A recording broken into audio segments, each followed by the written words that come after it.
በስመ አብ ወወልድ ወመንፈስ ቅዱስ አሐዱ አምላክ።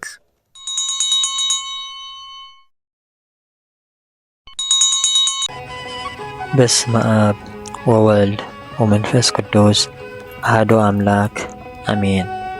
ዕለት 6 ሚያዝያ ዝንበብ ስንክሳር። በሰላም አጀሚሩ በሰላም ክፈጽመና ናይቲ ልዑል እግዚአብሔር አምላኽና ቅዱስ ፈቃዱ ይኹን። ኣብዛ ዕለት እዚኣ ገዳማዊት ማርያም ግብፃዊት ዓረፈት። እዛ ቅድስቲ እዚኣ ካብ ሃገረ እስክንድርያ ኮይና ወለዳ ክርስቲያን እዮም።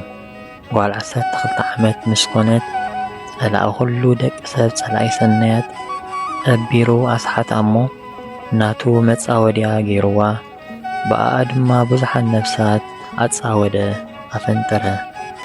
ሰይጣን ፈታዊት ዝሙት ስለ ዝገበራ ብፍቕሪ ሓጢኣት ቀታሊት ነፍሲ ኮይና ሰብነታ ንዝሙት ክሳዕ ብዘይ ዓስቢ ሃበት። ኣብዚ ርኩስ ተግባር እዚ 27 ዓመት ዝኣክል ነይራ ኸዓ ካብ ዕለት ናብ ዕለት ፍቕሪ ሓጢኣት ኣብኣ ይውስኽ ነበረ።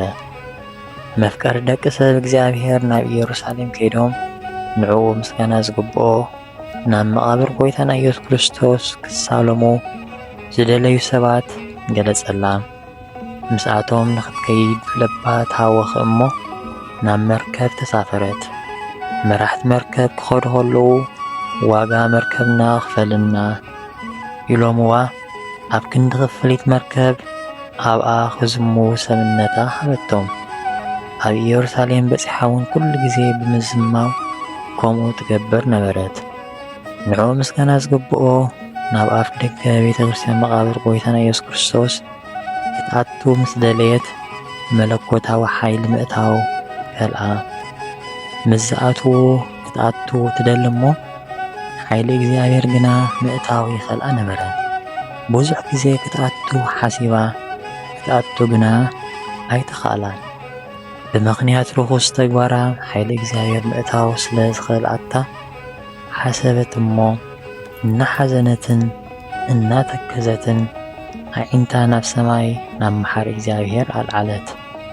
ብምንቅዕራራ ድማ ስእሊ እግዝእትነ ቅድስቲ ድንግል ማርያም ረኣየት እሞ ኣብ ቅድሚኣ ድማ በኸየት። ኦ ንኹሎም ክርስቲያን ኣመላዲት፣ ኦ ወላዲት ኣምላኽ ተወሓስኒ፣ ኣነ ምስ ኩሉ ሰብ ኣትየ ትምኒተይ እንተፈጺመ ኩሉ ዝኣዘዝክኒ ክገብር እየ ኢላ ብእምነት ለመነታ። ከምዚ ኢላ ምስ በኸየት ናብ ናይ መቓብር ጐይታና ኢየሱስ ክርስቶስ ቤተ ክርስቲያን ንግዚኡ ኣተወት። ምግባር በዓል ፈጺማ ኸዓ ናብ ስእሊ ብሕሊናን ብስጋን ድንግል ዝኾነት እግዝእትነ ማርያም ወላዲት ኣምላኽ ተመልሰት እሞ ኣብ ቅድሚኣ ነዊሕ ጸሎት ጸለየት። መሪር ብኽያት እውን በኸየት። ነፍሳ ንኸተድሕን ድማ ናብ ዝፈቐደቶ ቦታ ንኽትሰዳ ናብኣ ኣማለደት። ካብ ስእሊ እግዝእትነ ቅድስቲ ድንግል ማርያም ወላዲት ኣምላኽ ድማ ንስኺ ኣብ በረኻ ዮርዳኖስ እንተኣቲኺ ዕረፍትን መድሓኒትን ክትረኽቢ ኢኺ ዝብል ቃል ወፃ። ነቲ ቃል እቲ ተቐቢላ ኸዓ ኣብ ቅድሚ ስእሊ እግዝእትነ ማርያም ጸለየትን ሰገደትን። ናቲ ዝሓበረታ ቦታ ንኽትከይድ ድማ ወፀት።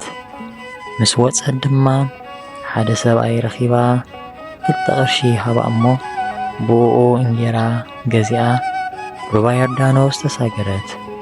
ኣብኡ ኣብ በረኻ ዓብ ተጋድሎ እናተጋደለት 47 ዓመት ተቐመጠት። ሰይጣን ድማ በቲ ቅድም ትገብሮ ዝነበረት ፍቕሪ ርክሰት ይጻብኣ ነበረ። በቲ ዝተሻየጠቶ እንጀራ ብዙሕ መዓልታት ተመገበት። በቢ2 በቢ3 መዓልቲ እናጾመት ድማ ካብቲ እንጀራ በብንእሽቶ ትምገብ ነበረት።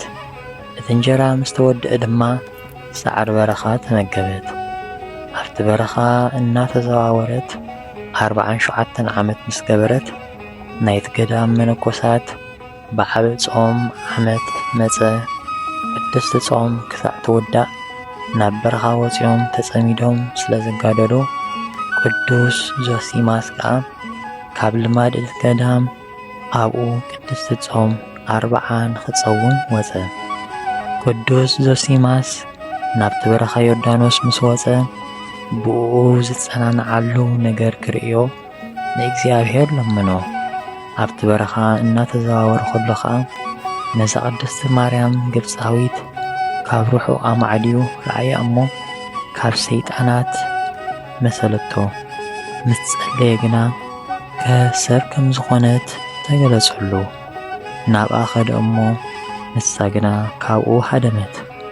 ከርክባ ጐየ ደድሕሪኣ እንተሰዓበ ብስሙ ጸዊዓ ኦ ዞሲማስ ምሳይ ክትዛረብ እንተደሊኻ ጥርሐይ ስለ ዝኾንኩ ዝኽደኖ ጨርቂ ደርብየለይ በለቶ። ዞሲማስ ድማ ብስሙ ምስ ሰውዓቶ ኣዝዩ ተደነቐ። እትኽደኖ ክዳን ደርብየላ። ሽዑ ናብኡ መጺኣ ሰገደትሉ፣ ንሱ እውን ሰገደላ። ነንሕድሕዶም ከዓ ሰላምታ ተዋሃቡ። ንሱ ካህን ስለ ዝኾነ ድማ ክጽልየላ ለመነቶ። ካብኡ ተጋድልኣ ክትነግሮ ሓተታ እሞ ካብ መጀመርቱ ክሳዕ መወዳእትኡ ከዓ ኩሉ ነገረቶ። ኣብ ካልኣይ ዓመት ንዕኡ ምስጋና ይኹኖ ጐይታና ስብኡን ደሙን ምስኡ ሒዙ ናብኣ ክምለስ ለመነቶ እሞ ንሱ ድማ ሕራይ በላ። ኣብ ዓመቱ ኣብ ጽዋዕ ስጉኡን ደሙን ሒዞ ፍረ በለስ፣ ተምሪ ብማይ ዝተርከሰ ብርስን እውን ተማሊኡ ናብ ገምገም ባሕሪ ዮርዳኖስ መጸ እሞ ነዛ ቅድስቲ እዚኣ ካብ ርሑቕ ሩባ ዮርዳኖስ ክትመጽእ ረኣያ። ናብኡ ምስ በጽሐት ነንሕድሕዶም ሰላም ተባሃሉ እሞ ጸሎት ገበሩ። ስጉኡን ደሙን ድማ ሃባ። ካብኡ ድማ በለስን ተምርን ብርስንን ቀሪቡ ክትቅበሎ ለመና። ንሳ ግና ንበረኸት ካብቲ ብርስን ውሑድ ብኢዳ ወሰደት። ካብኡ ኣብ ዝመጽእ ዓመት ክምለሳ ለመነቶ። ሕራይ ኢልዋ ድማ ናብ ቦትኡ ተመልሰ። ግዚኡ ምስ ኣኸለ ድማ ናብ በረኻ ዮርዳኖስ መጺኡ ንቅድስ ግብፃዊት ዓሪፋ ረኸባ። ንደኻ ማርያም ግብፃዊት ናብ ዝተፈጥረቶ መሬት ቅበራ ዝብል መጽሓፍ ድማ ኣብ ርእሳ ተቐሚጡ ረኸበ እሞ በቲ መጽሓፍ ተደነቐ። ኣብ እግራ ድማ ዝሕልዋ ኣንበሳ ረኣየ።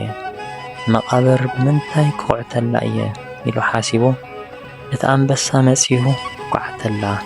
ቅዱስ ዞሲማስ ከዓ ኣብ ልዕሊኣ ጸሎት ገይሩ ቀበራ።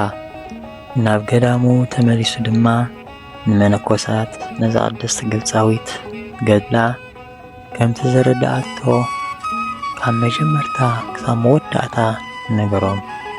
ኣዝዮም ተደኒቖም ድማ ንልዑልን ምስጉንን እግዚኣብሔር ኣመስግንዎ። ኩሉ ዕድሜያ ድማ 85 ዓመት ኮነ። ብጸሎታ እግዚኣብሔር ንዘላለም ይምሓረና። ሰላም ለማርያም እየንተ ዘረከባ ምንዳቤ ኣንበሳ ዘኮነ በድነ ስጋሃ አቃቤ አበራ ዞሲማስ በአጽፉ እስመ አልባቲ ግልባቤ ረኪቦ መልእልተ ርእሳ መጽሐፈ ነባቤ ለማርያም ግብፃዊት እብራ ዘይቤ። ኣብዚ ዕለት እዚኣ ድማ ንዑ ምስጋና ዝግቦ ጎይታናን ኣምላኽና መድሓኒና ኢየሱስ ክርስቶስ ድሕሪ ትንሣኤኡ ኣብ ሻምናይ መዓልቱ ንቶማስ ሃዋርያ ተገለጸሉ። ንደቀ መዛሙርቱ ከዓ ቦታ ሽንክራት ኢዱን እግሩን ኣርኣዮ።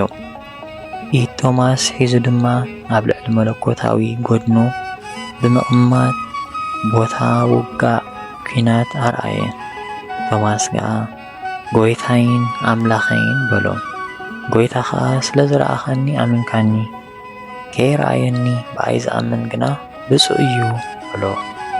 ኣብ ትርጓሜ ወንጌል ግና ቶማስ ኢዱ ኣብ ልዕሊ መለኮታዊ ጎድኑ ምስ ኣቐመጠ ሽዑ ብመለኮታዊ ሓዊ መለኮት ሓረረ እሞ ብኣምላኽነቱ ምስ ኣመነ ድማ ካብ ብመለኮታዊ ሓዊ ምሕራብ ተፈወሰ ይብል።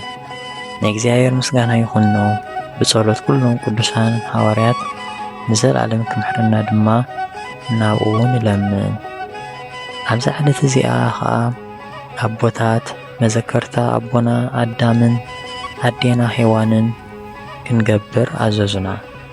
ነዚ ኣቦና ኣዳም ቅድሚ ምፍጣሩ ሰማይን ምድርን ኩሉ ኣብኣቶም ዘሎን ክሳዕ መላእኽትን ሊቃነ መላእኽትን ፈጠረሉ። ካብኡ ድማ ዝተፈላለየ ጣዕሚ ፍረ ዘለዎ ገነት ኢዶም ቦታ ኣታኽልቲ ኣዳልወሉ።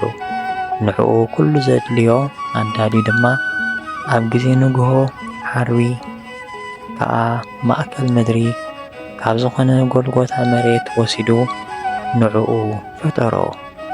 ብትርኢቱን ብምስሉን ንዕኡ ኣምሲሉ ድማ ማይ፣ መሬት፣ ንፋስን እሳትን ዝተባህሉ ካብ 4 ባህርያት ናይ ሥጋ ፈጠሮ። ሕይወታዊ እስትንፋስ ድማ ኣብ ገጹ ኡፍ በለሉ።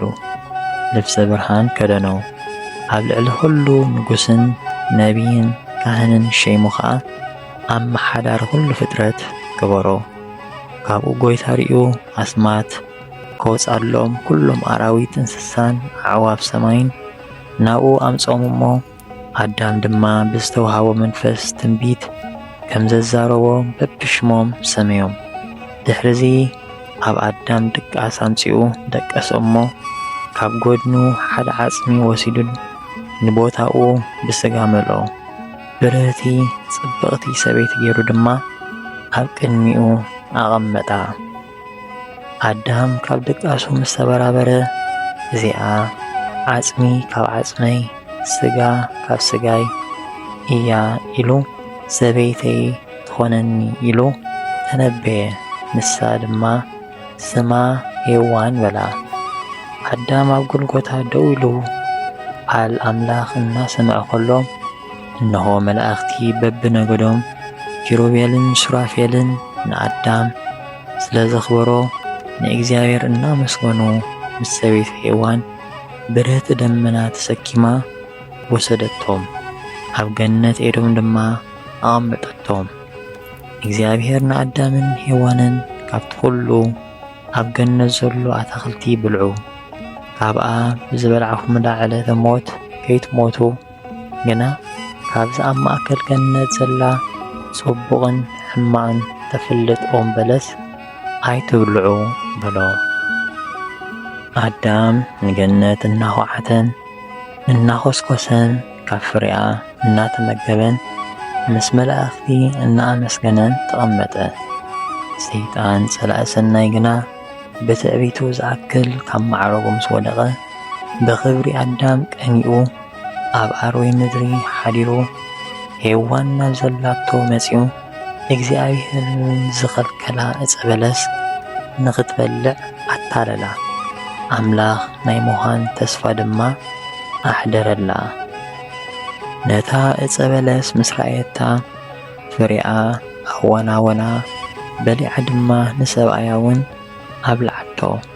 ሽዑ ልብሰ ብርሃን ካብኣቶም ተኣለየ እሞ ጥርሖም ምዃኖም ፈሊጦም ሓፍረቶም ብቝጽሊ በለስ ከደኑ። እግዚኣብሔር ስሕተቶም ምስ ፈለጠ ኣቐዲሙ ንኣርዌ ምድሪ ረገማ። ኣብ ማእከላን ኣብ ማእከል ዘርኢ እታ ሰበይትን ከዓ ጽልኢ ተኸለ። ነታ ሰበይቲ ከዓ ብሕማም ውለዲ ወሊድኪ ድማ ምምላስኪ ናብ ሰብኣይኪ ይኹን ንሱ ይምላኽኪ በላ። ንኣዳም ድማ ሰንክኻ ምድሪ ርግምቲ ትኹን፣ እንጀራኻ ጽዒርካን ርሂጽካን ብላዕ፣ መሬት ኢኻ እሞ ናብ መሬት ድማ ትምለስ በሎ። ቆርበት ክዳን ኣዳልዩ ኣልበሶም። 7 ዓመትን 47 መዓልትን ድሕሪ ምቕማጦም ከዓ ኣጋምሸት ካብ ገነት ኣውጾም እሞ ኣብ ምድሪ ኤልዳ ሓደሩ። ኣዳም ንጎ ፀሓይ ብራቕ ብጻዕዳ ዕጣን ቀንዐት ሰሊሖት ዝተባህለ ጥዑም ጨናን ምስ ጽማቕ ለሚን ገይሩ ሓጠነ። ኣብ ገነት ብዝተምሃሮ ድማ ንምድሪ እናዓየየ ተቐመጠ። ኣዳም ምስ ሔዋን ምስ ተራኸበ ንቃኤል ወለደትሉ። ድሕሪኡ ድማ ንኣቤል። ቃኤልን ኣቤልን ዓብዮም መስዋዕቶም ናብ እግዚኣብሔር ኣቕሪቦም መስዋዕቲ ኣቤል ምስ ተቐበለ ብቕንኣት ቃኤል ንኣቤል በትርን ብእምንን ቀተሎ። ኣዳም ብሞት ወዱ 14 ሱባኤ ዓመታት 98 ዓመታት ዝኣክል እናኣልቀሰን እናበኸየን ነበረ። ካልኣይ ከዓ ኣዳም ንሰበይቱ ተራኸባ እሞ ንሴት ከዓ ወለደቶ። መዘከርትኡ ድማ ብኡ ጸንዐ። ብድሕሪኡ ከዓ ብዙሓን ውላድ ወለደ። ኣዳም ካብ ገነት እናወፀ ከሎ እግዚኣብሔር ንብዓቱን ንስሑኡን ጣዕሱኡን ርዩ 5500 ዓመት ዝኾነ ብ5 መዓልትን ፈረቓን ናብ ዓለም መጽአ።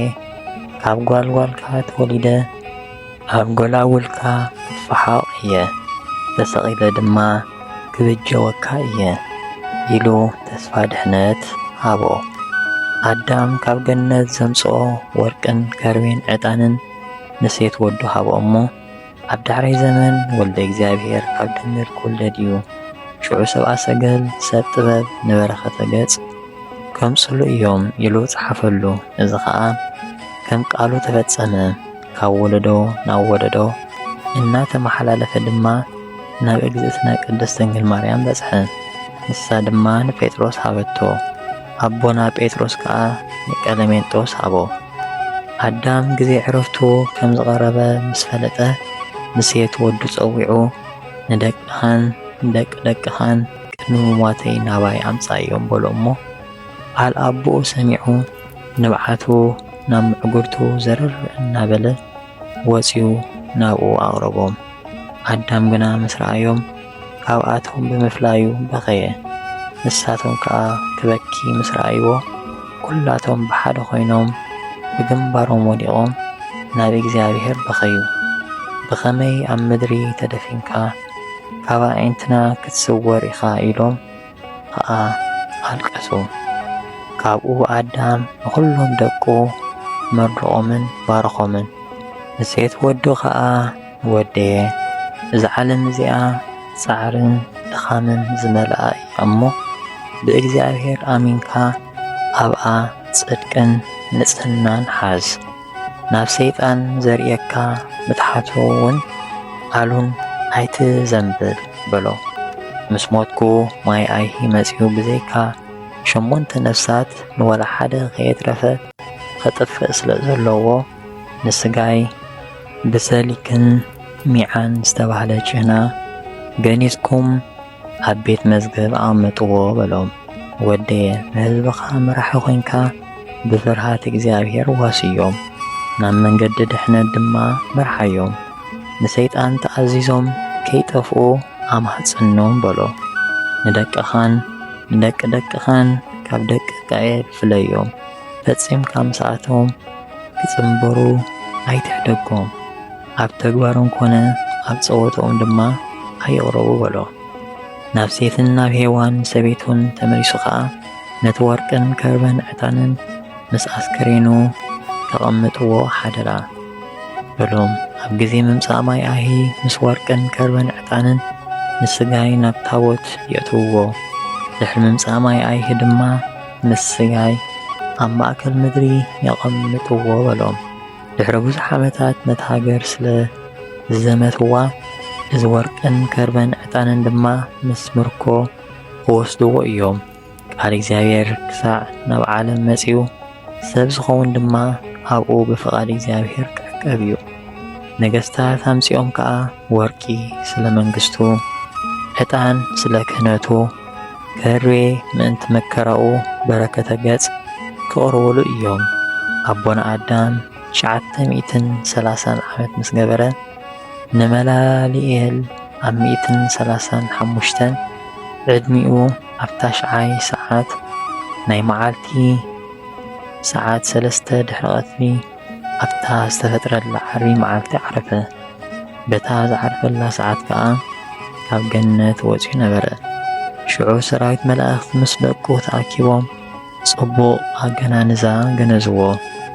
ኣብ ገነት ዝርከብ ጥዑም ጨና ነስነስሉ። ንስጋኡ ከዓ ብወገን ምስራቅ እቲ በዓቲ ኣቐመጡ። ኣብ ቅድሚኡ ድማ መብራህቲ ገበሩ። ነቲ ወርቅን ከርበን ዕጣንን ድማ ምስኡ ኣቐመጥዎ። ነቲ በዓቲ ከዓ ብመፍትሕ አዳምን ሴትን ሔዋንን ሓጺኦም ሓተምዎ። ሴትን ደቆም ከዓ ካብ ማይ ኣይ ክሳዕ ዝመጽእ ንስጋ ኣቦን ኣዳም ከገልግሉ ነበሩ። ብድሕሪዚ ኖህ ብትእዛዝ እግዚኣብሔር ኣምላኽ ደብረ ዓራራት ክሳዕ ዘብጽሖ ምስኡ ናብ መርከብ ወሰዶ። ካብኡ ድማ ሴምን መልከጼዴቅን መልአከ እግዚኣብሔር እናመርሖም ወሲዶም ኣብ ቀራንዮ ቀበርዎ። መልከጼዴቅ ድማ ኣብኡ ብዕጣንን ብመስዋዕትን የገልግል ነበረ። ወልደ እግዚኣብሔር ናብ ዓለም መጺኡ ካብ ጓሉ ምስ ተወልደ ብሞቱ በጃኡ ኾይኑ ከም ትቕድም ዝተስፈዎ ናብቲ ናይ ቅድም ርስቱ መለሶ። ኣቦ ሰማዕታትን ጻድቃንን ስለ ዝኾነ ድማ ምእንትኡ እዩ ወልደ እግዚኣብሔር ናብ ዓለም ዝመጸ። እግዚኣብሔር ብጸሎት ኣቦና ኣዳምን ኣዴና ሔዋንን ንኹላትና ህዝበ ክርስቲያን ንዘለዓለም ይምሓረና። ሰላም እብል ለዘተፈጥረ ቀዲሙ ብፁሕ ኣምጣን ብዓቅሙ ለዝ ሰናይ ወአዳም በከመ ስሙ ሃረዮ ኣምላክ ወአፍቀረ ነሲያ ስጋሁ ወደሙ ወሰላም ለሔዋን ዘይእቲ አጽሙ። ኣብዚ ዕለት እዚኣ ድማ ኖህን ኣቦ ሰሎሞን ንጉስ ዳዊት ተወልዱ። በረኸቶም ንዘላለም ምስ ኩልና ህዝበ ክርስቲያን ይኹን። ኦ ጎይታ ሃብታማት ካብ ዝተረፎም ዘእተውዎ መባእ ንጸሪቀ መበለት ንሳንቲም ናይ መበለት ከም ዝተቐበልካ ካብቶም ኩሉ ግዜ ዘገልግሉኻ ንኣይላፍ መላእኽቲ ኣዘኪርና ነዚ ዘቕረብናዮ ጸሎት ኣብ ነፍሲ ወከፍ ከነንብቦ እንከለና መጽሓፍ ድኽነትና ተቐበል። ቅዱሳን ነቢያትን ሰባኽያን ሐዋርያትን ጻድቃንን ሰማዕታትን ትጉሃን መላእኽትን ከምኡውን ደናግል መነኮሳት ሄራን ካብ ንእሽተይ ህፃን ክሳዕ ዓብዪ ኣረጋዊ ኣብዛ ቦታ ተኣኪቦም ንዘለዉ ቡራኬ ባርኹ። ነዚ መጽሓፍ ስንክሳር ብብርዒ ንዝጸሓፎን እናደረሰ ንዘጸሓፎን ብሓድሽ ልሳን ንዘንብቦን ዝተርጎሞን ንቓላት እዚ ቅዱስ ታሪኽ ብእዝኒ መንፈስ ንዝሰምዕን ብጸሎት ናይቲ ካብ ኩሉ ባእሲ ዓራቒት ዝኾነት ኣዲኡ ቅድስቲ ድንግል ማርያም ጎይታ ኢየሱስ ክርስቶስ ብሓባር መሓልና። ኣብዛ ዕለት እዚኣ ዝዓረፍኩም ጻድቃንን ሰማዕታትን ሰላምታ ይግባአኩም። ንስኻትኩም ንዓለም በብዙሕ ትዕግስቲ ዝሰዓርኩም ኢኹም ሞት ካባና ብዘይ ንስሓ። ንስኻትኩም ቅዱሳን ሰማይ ምድርን ማሕበር ሥላሴ ዝኾንኩም ሰብኡትን ኣንስትን በብኣስማትኩም ኣብዛ ዕለት እዚኣ ዝዓረፍኩም ንዓኻትኩም ሰላምታ ይግባአኩም። ምእንቲ ወላዲቱ ቅድስቲ ድንግል ማርያም ብጸሎትኩም ክትዝክሩና ብስጋን ደምን ናይ ክርስቶስ ንምህፀን ኣሎና። ንጻድቃን ብገድሎም ንሰማዕታት ብደሞም ንሃዋርያት ብስብከቶም ንነቢያት ብትንቢቶም ንመላእኽቲ ብልማንኦም እግዚአብሔር ንኹልና ህዝበ ክርስቲያን ኣሕቢሩ ይምሓረና። ንቤተ ክርስቲያንናን ንሃገርና ኤርትራን ድማ ንኹሉ ዓለም ብምሕረቱ ይሓልወልና። ስድራ እግዚአብሔር ብዛዕባ ቅዱሳንን ዜና ገድሎምን ጥራሕ እንሰማዕ ኣይንኹን። ንዕኦም ክንመስል ንጽዓር። ንግዚኡ እነድንቖም ጥራሕ ኣይንኹን። ናብ ቤትና ጥራሕ ዘይኮነስ ናብ ማዕሙቕ ልብና ዘሊቖም ከም ዝኣትዉ ንግበር። ዘውትር ንዘክሮም ንክርስቶስ ምእንታን ክንመስል። ቅዱሳን ዝተባሃሉ ኃጢአት ስለ ዘይገበሩ ኣይኮኑን። ቅዱሳን ዝተባሃሉ ንኃጢአት ስለ ዝተቓለስዋ እዮም። ንሕና ድማ ኣሰሮም ንስዓብ። ንእግዚአብሔር ከመይ ገይሮም ክሳዕ መወዳእታ ከም ዘፍቀርዎን ከም ዝተኣዘዝዎን ተመልኪትና ብኡኡ መንገዲ ንመላለስ። ነዚ ክንገብር ናይ እግዚአብሔር ኣምላኽና ምሕረቱን ጸጉኡን ናይ ወላዲተ ኣምላክ ኣማላድነትን በረኸትን ናይ ኩሎም ቅዱሳን ጸሎትን ረድኤትን ኣይፈለየና። ስብሃት ለእግዚአብሔር ልዑል ወለወላዲቱ ድንግል ወለመስቀሉ ክቡር አሜን።